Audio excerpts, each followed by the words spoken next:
An Santos nga Ebanghelyo parena nga adlaw. Agosto 26, tuig 2026. Miyerkules han ika karuhaan kag usa nga semana han katuigan.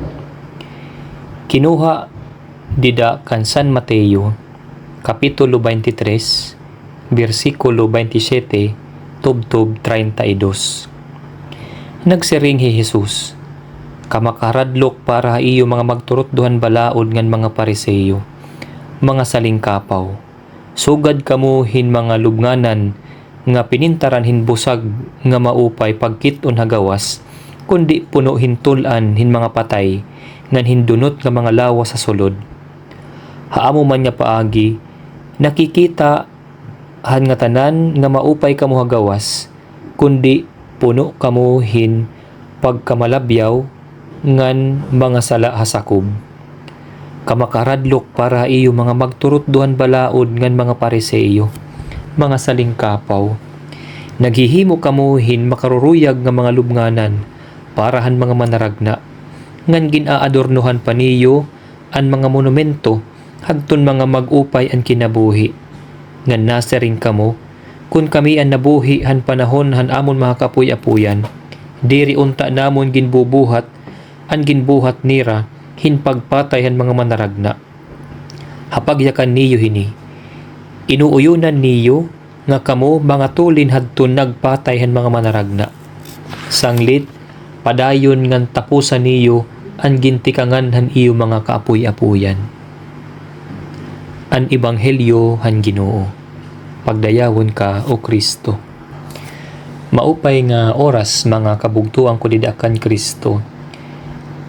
Para iton aton pamalandong karuyag ko initikangan hin usa nga istorya. May dadto usa nga abogado bag-o pala hiya nga pasar. Nag-apply hiya hin law firm nga sikat ngan largo hiya nakarawat. Han first day han iya trabaho, gintudlok hiya ngadtuhan iya table, ginbutangan niya briefcase ngan liningkod hiya.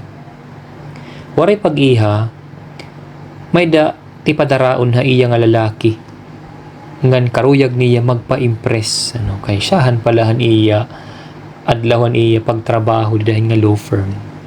Sanglit kinuha niya an iya telepono ngan nagtikang hiya pakiistorya hin prospect nga client didahan telepono.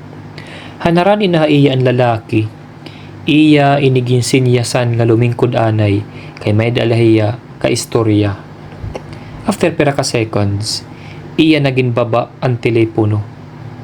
Inaro hiya hindispensa nga dahan lalaki nga iya ginpahulat. Sinering hiya, sorry kay client ko adto nga akon ka istorya. Actually ikatulo ko na adto yan na nga adlaw nga client. Ano ito na ako may bubulig ha imo? Binato ng lalaki, sir, tikang po ako in usa nga phone company. Hi ako po ang ginpadara para pag-activate tan imo phone line. Mga kabugtuan ko dakan ni Kristo, sugad hini ang mga Pariseyo ngan mga magturot duhan balaod didan aton Ebanghelyo. Kun kay ano nga ginre-reprimandira ni Jesus tungod kay mga pretentious hira nga klasihin mga tawo. Kung kay ano nga selective an era pagtutuman ng mga balaod, diri dara kay nengalimtan la nira pagtuman, kundi tungod kay diri wholehearted anira pagbuhatin maupay. Nagpapa-impress lahira ngan mga pakitang tao. Hikita liwat, may da mga times na nagpre-pretend kita iton iba nga mga tao. Perhaps dara kay karuyag la naton hirutan ito naton reputasyon nga dahiton iba. Or danay karuyag la naton igtago ngadto iton iba an naton mga kapalpakan. Or iton iba karuyag la nira mag-appear nga mas maupay hira kontra iton iba nga tao. Maaram kamo mga kabugtuan ko dakan ni Kristo, natural la iton pakakagbuhat hinmali ngan failures. Pero ayaw kita kahulop kay diri pa ito na siya iton katapusan. We can make up for our own mistakes and shortcomings.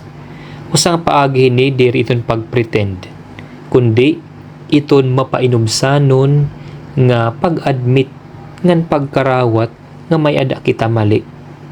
Iton malain hini, iton pagpre-pretend kay nakakarubain iton pagtapod, iton tawo nga diha aton. Iton ayat aton yan ang adlaw, iton aton ebanghelyo nga kita we strive to become authentic Christians. Kung may daman naton mga kamalian, ayaw iton naton igtinago, kundi mapainubsanon nga paagi amina naton, we admit nga medan naton mga lapses, shortcomings, ngan magbabaguhon ta. Diliwat kita maudonghin pag-admit la, kundi tatalingo akitahin pagbago kung ano man ini nga mga mali nga aton nabuhat. Amen.